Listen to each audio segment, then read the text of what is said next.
बातें तुमको बताता जाऊं, जो भूल मेरे से हुई वो तुमसे न हो पावे। कहा बेटे, जीवन के अंतिम क्षण में मुझे इस बात का पता चला है कि जिस संपत्ति को कमाने में मैंने अपना पूरा जीवन लगा दिया, जीवन भर की संपत्ति देकर भी मैंने अपने जीवन का 1 मिनट नहीं खरीद पाया। ये जीवन की सच्चाई जाते जाते पता समय निकल गया। उस पूरी संपत्ति से जीवन का 1 मिनट नहीं ले पाया मैं। इसका अर्थ है कि तीर्थाटन के लिए, भजन के लिए, सत्संग के लिए अलग से टाइम निकलने वाला नहीं है।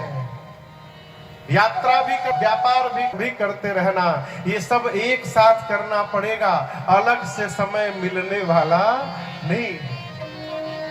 इसलिए इस भ्रम से, इस कॉन्सेप्ट से बाहर निकलिए कि बुढ़ापा भजन करने के लिए है। बुढ़ापा भजन करने के लिए तब है जब बचपन से भजन प्रारंभ होगा।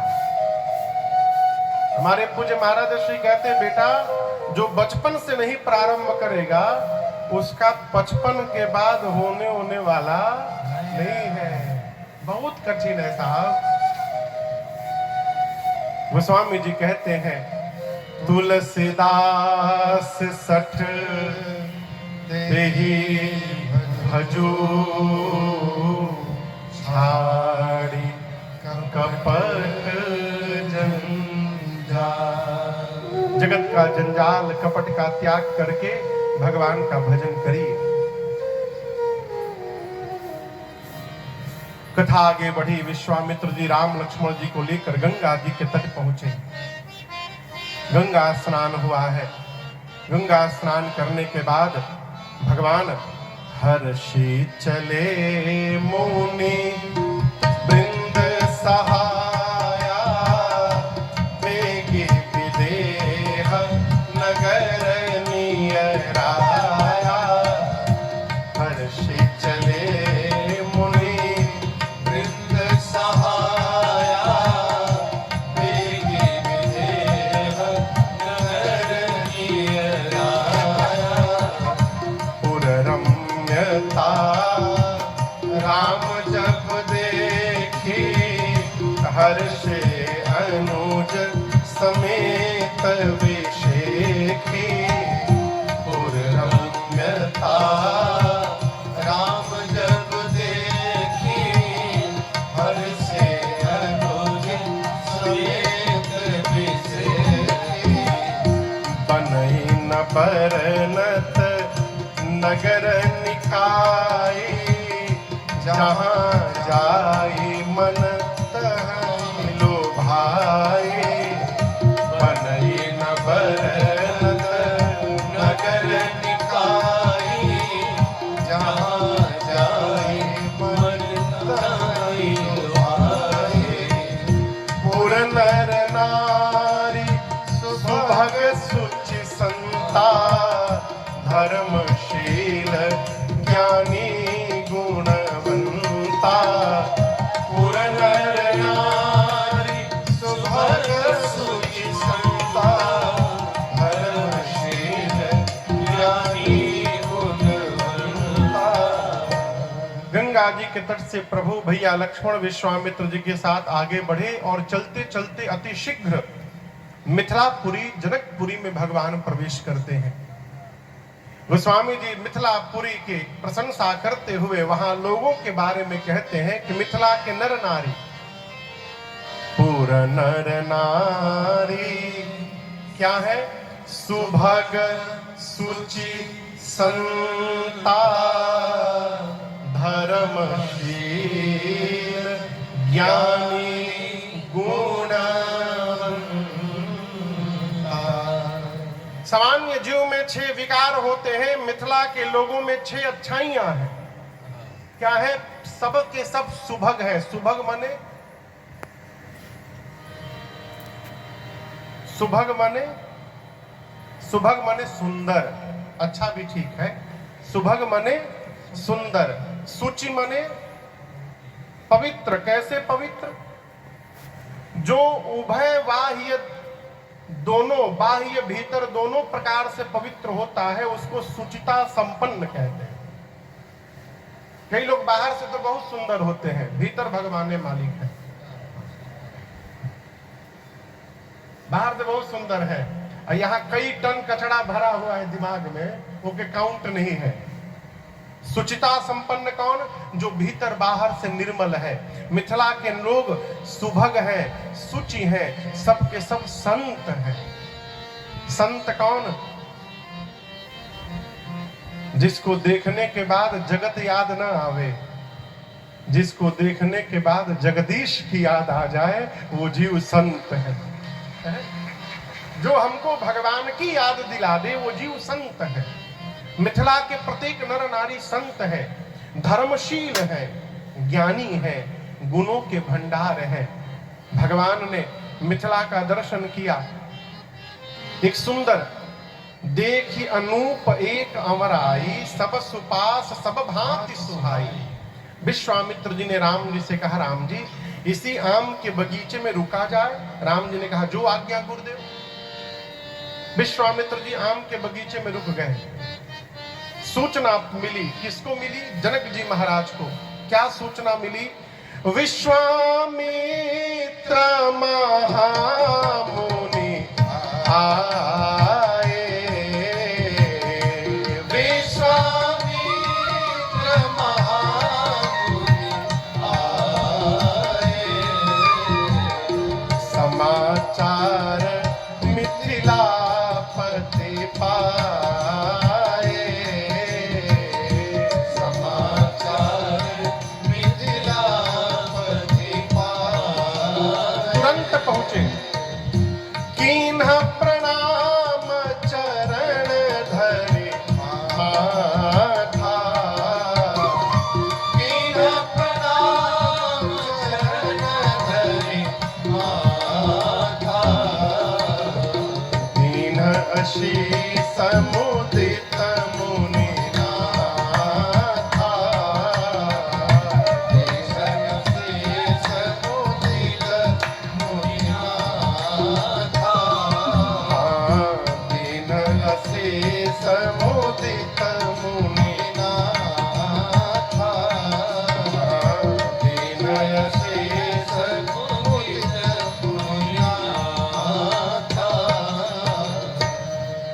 जैसे श्री जनक जी महाराज को सूचना प्राप्त हुई कि महामुनि विश्वामित्र जी आए हैं, दौड़ पड़े और यहां दर्शन करिए। अकेले नहीं दौड़े, संग सचिव सुचि भूरि भट, भूसुर बर गुर ज्ञान। साथ में मंत्री हैं, संग सचिव, श्रेष्ठ बिरदावली गाने वाले भाट हैं, भूरि भट, भूसुर बर। श्रेष्ठ ब्राह्मण तो ब्राह्मणों का समाज है, उनके गुरुदेव भगवान सतानंद जी हैं। इतने लोगों को साथ में लेके चले मिलन मुनिनायक ही, मुदित राव एहि भान। इस प्रकार श्री जनक जी महाराज विश्वामित्र जी से मिलने गए। जाकर चरणों में सिर रखकर प्रणाम किया है। विश्वामित्र जी ने आशीर्वाद दिया, उठाया, बार बार जनक जी की कुशलता पूछी है, बिठाया है और बैठने के बाद उस आम के बगीचे में विश्वामित्र जी और जनक जी के बीच में सत्संग प्रारंभ हो गया। जीवन में कभी इस बात का एकांत में चिंतन करिएगा कि जब हम किसी के साथ बैठते हैं तो किस प्रकार की चर्चा हम करते हैं। हम जैसा होते हैं वैसी हम चर्चा करते हैं। यदि हम जगत की चर्चा में लगे हैं तो हम भी जगत की सामान्य जीव की भांति हैं। यदि हम जगत की चर्चा में ही जगदीश की भी चर्चा कर लेते हैं तो प्रमाण की आवश्यकता नहीं है। इसका अर्थ हम भगवान के भक्त हैं।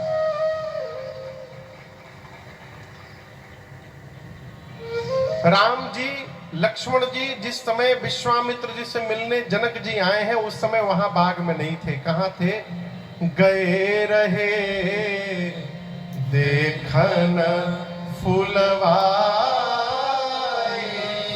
दोनों भैया फुलवारी बगीचा देखने चले गए। क्यों चले गए? राम जी जानबूझ के गए।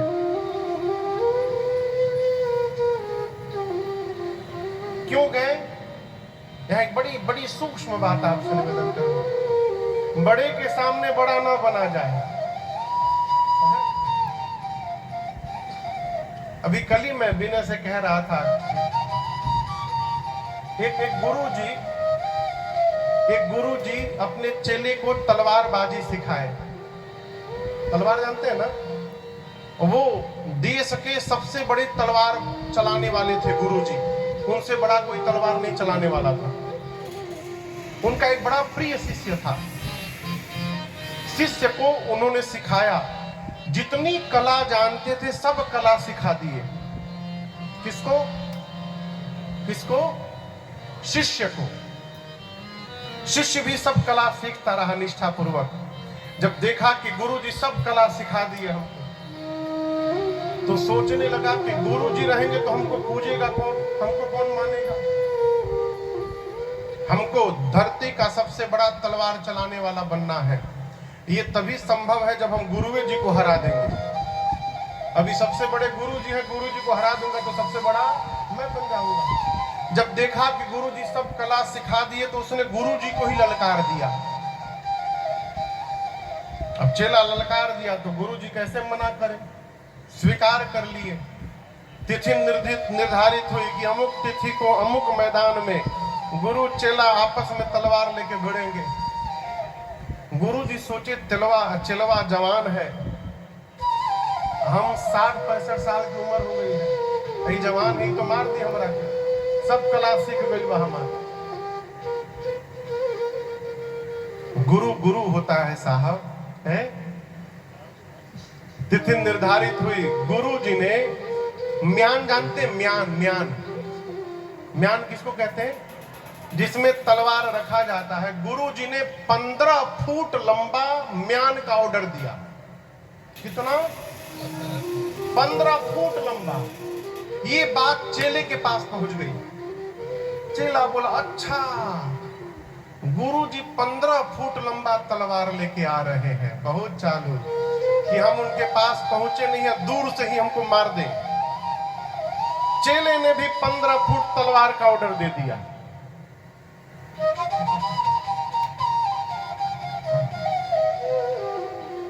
मैदान में भीड़ लगी है हजारों की।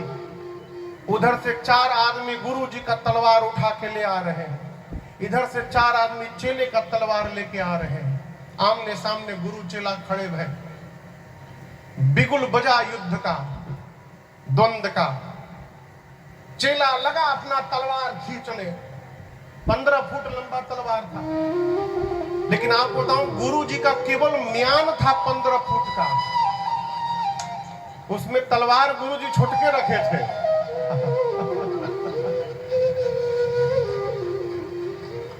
अभी चेला खींच रहा है 15 फुट तलवार, तब तक गुरुजी निकाल के उसके गर्दन पे रख दिए। बोले अब बताओ। चेला गुरु के चरणों में गिर गया, गुरुदेव क्षमा करिए। ये कथा कहती है श्रेष्ठ हर परिस्थिति में हमसे श्रेष्ठ होता है, क्योंकि वो नीचे आके नहीं बना है, ऊपर से श्रेष्ठ बन के आया है। अपने से बड़े के आगे छोटा बन के रहिए। राम जी सोचे, यदि मैं विश्वामित्र जी गुरु जी के साथ बैठा रहूंगा और मेरी उपस्थिति में यदि जनक जी महाराज आएंगे और यदि जनक जी की दृष्टि मेरे ऊपर पड़ गई तो मुझे देखने के बाद जनक जी को कुछ दिखाई उखाई देगा नहीं, अब मेरे गुरु जी का अपमान हो जाएगा। तो विश्वामित्र जी का आदर सम्मान हो जाए, इसलिए राम जी वहां से अपने को किनारे लेके चले गए। जनक जी महाराज आए, दंडवत प्रणाम किए। अब राम लक्ष्मण जी प्रवेश करते हैं और जैसे राम जी आए, बाबा कहते हैं, उठे सकल जब रघुपति आए। जैसे मेरे प्रभु के लोग थे सब खड़े हो गए। क्यों खड़े हो गए? ये जीवन है। कई लोग दिनवा भर अपने बारे में बतावत हैं, हम फूफा हैं, फूफा। देखिए, जिसमें होता है ना उसको बताना नहीं पड़ता है, और जहां नहीं होता है वहां केवल बताना पड़ता है। इसलिए बताने से बचिए। जो दिव्य है वो बताएगा कि मैं दिव्य हूं, उसका जीवन बताएगा, उसकी आभा बताएगी। राम जी आए, अपने आप सब खड़े हो गए। विश्वामित्र जी ने राम जी को अपने बगल में बिठाया, और जनक जी महाराज जब राम जी को देखे तो हेरा गए। विश्वामित्र जी से जनक जी बोले, मुनिवर कहूं नाथ सुंदर दो बालक, कहूं नाथ सुंदर दो बालक, मुनिकुल तिलक इंद्र पकुल पारक, मुनिकुल तिलक इंद्र पकुल पारक, राम नीति कहिगा ब्रह्म जो निगम, नीति कहिगा उभय वेश धरि की सोई उभय वेश धरि की सोई सहज विराग रूप मन मोरा, सहज विराग रूप मन मोरा, थकित होत जिमि चंद चकोरा, थकित होत जिमि चंद चकोरा, नहीं बिलोकत अति अनुरागा, नहीं बिलोकत अति अनुरागा, पर बस ब्रह्म सुख ही मन त्यागा, पर बस ब्रह्म सुख ही मन त्यागा, पर बस ब्रह्म सुख ही मन त्यागा, पर बस ब्रह्म। प्रश्न किया, मुनिवर ये सुंदर दो बालक कौन है? क्या किसी मुनि के पुत्र है कि किसी राजघराने के हैं? आपके संग आए हैं तो ऐसा लग रहा, लेकिन वस्त्र आभूषण बता रहे हैं कि किसी राजघराने के हैं। मुझे तो लगता है कि वेद जिस ब्रह्म को नेति नेति कहते नहीं थकते, वही पर ब्रह्म तो कहीं आज मेरी आंखों के सामने दो रूप धारण करके प्रकट नहीं हो गए हैं, ऐसा मेरा मन कह रहा है। मुनिवर, मेरा मन सहज वैराग्य में रहता है, सहज विराग रूप मन मोरा। और देखिए, वैरागी जीव आकार में नहीं अधुराता। जो विरक्त महापुरुष है, जो वैराग्य में स्थित है, वो निराकार की उपासना करता है, साकार की नहीं करता। उसके लिए हर कण में ब्रह्म विद्यमान है। जनक जी महाराज कहते हैं, मेरा मन सहज वैराग्य में रहता है, सहज विराग रूप मन मोरा। लेकिन आज मैं आपको एक बात बताना चाहता हूं विश्वामित्र जी, मेरा मन जो आकार को नहीं मानता था, आज इनके आकार में अधूरा गया है। आप बताइए ये है कौन? ई नहीं बिलोकत अति अनुरागा, बरबस ब्रह्म सुख ही मन त्याग। मेरा मन आज ब्रह्म सुख का त्याग करके और इनके अनुराग में उतर गया है। आप सत्य सत्य बताइए विश्वामित्र जी, ये है कौन दोनों? विश्वामित्र जी मन ही मन मुस्कुराए, कहे, धन्य है महाराज, राम जी पर मेरी पहली दृष्टि अयोध्या में पड़ी थी। मांग करके मैं यज्ञ रक्षा के लिए ले गया। रास्ते में ताटक वन में जाकर जब राम जी ने एक बाण में ताड़का को समाप्त कर दिया, तब जाकर मुझे पूर्ण विश्वास हुआ कि ये ब्रह्म है। तब तक मुझे पूर्ण विश्वास नहीं था।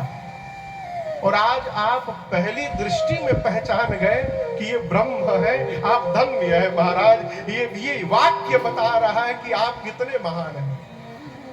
विश्वामित्र जी बोले, महाराज आप ही नहीं, ए प्रिय सब ही जहां लगे प्राणी,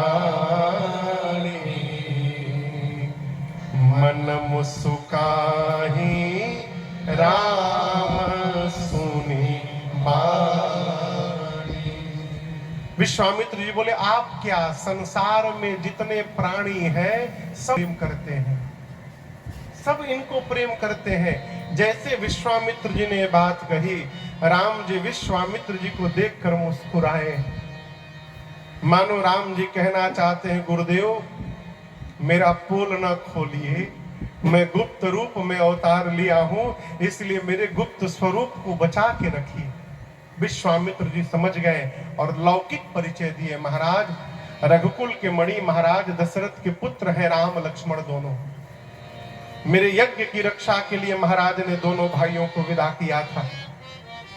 आपको बताऊं, राम जी ने यज्ञ रक्षा की। यज्ञ रक्षा में घोर निशाचरों का राम जी ने वध किया है।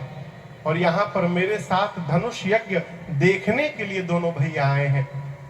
जनक जी सोचे कि चक्रवर्ती सम्राट के पुत्र हैं, इतने बड़े राजा के बच्चे आम के बगीचे में रहेंगे, ये उचित नहीं है। इसलिए ले जाकर मिथिला का जो सबसे सुंदर महल था, सुंदर सदन सुखद सब काला, उस महल में राम लक्ष्मण विश्वामित्र जी को जनक जी ने स्थान दिया। विदा लेकर गए। दोपहर